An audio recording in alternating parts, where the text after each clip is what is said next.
Good morning. Welcome. Simple Sunday sermons. Just a beautiful morning here. See if you can see the moon back there. Nice tree. Beautiful fall colors. A sunrise coming up behind me. But welcome.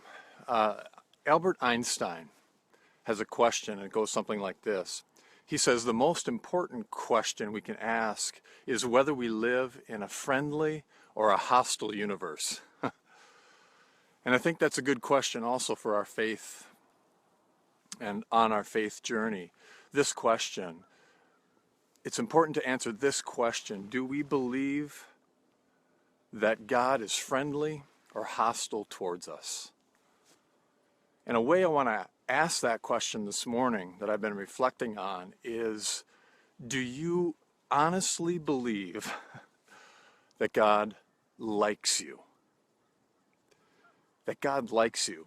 Now, we've talked a couple of weeks here about God is love and nothing can separate us from God's love. But I think this puts a little bit of a different slant on it. Do you and I believe that God likes us?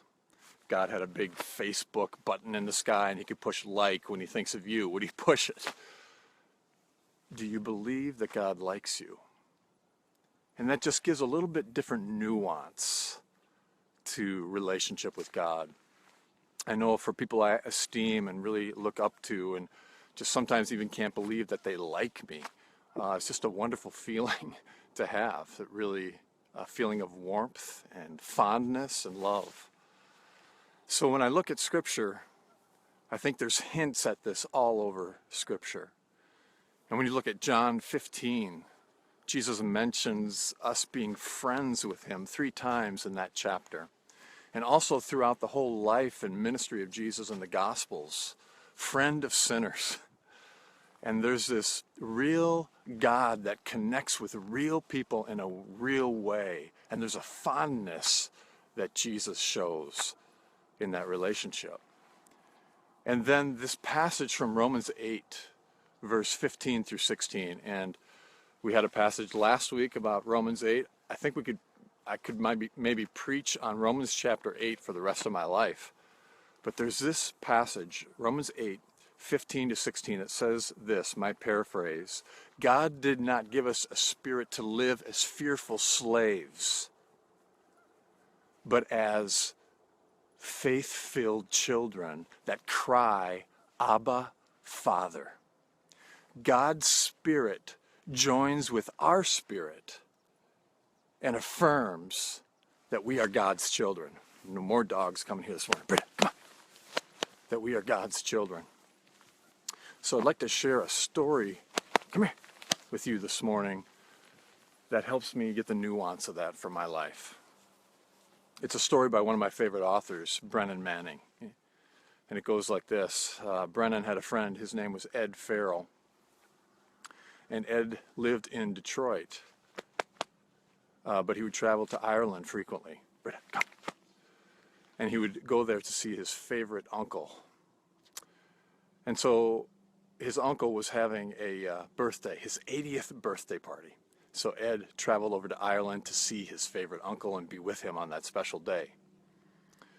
So the day of his birthday arrives, and Ed gets up in the morning with his uncle, and they dress in darkness and in the silence of the morning. And then they go out together for a walk around Lake Killarney. And they walk in silence. And all of a sudden, just about the time as the sun is rising, Ed's uncle stops. And he just stands there and watches the sun rise. And Ed didn't really know what to do, so he goes and simply stands by his uncle. 5 minutes, 10 minutes, 15, 20 minutes go by in silence. And Ed stands there in silence. He didn't know what to say or what to do. And then all of a sudden, Ed's 80-year-old uncle starts skipping and running down the road. Ed was a little bit shocked, and he had to catch up to his uncle. And finally catches up to his uncle, and he says, Uncle Seamus, You seem so happy and delighted. Oh, he says, I am, lad. And Ed says, why? What's making you so happy? And Uncle Seamus says, and I wish I could say this in an Irish brogue to really give it the impact, but Uncle Seamus says, my father is very fond of me. Abba is very fond of me. I love that story. And the definition for fondness is attracted to, partial to, passionate about, enamored with, and having a soft spot for. So maybe in order for me to have a laughing, dancing, skipping, running, joyous faith, I need to get in touch with this that God likes me, God likes you. So may you live in that reality this week. Know that God is very fond of you and God likes you. Well, I hope that encourages you on your way today. And thanks for joining us here on Britta Hill. So until next time, may you and I, may we live all the days of our lives.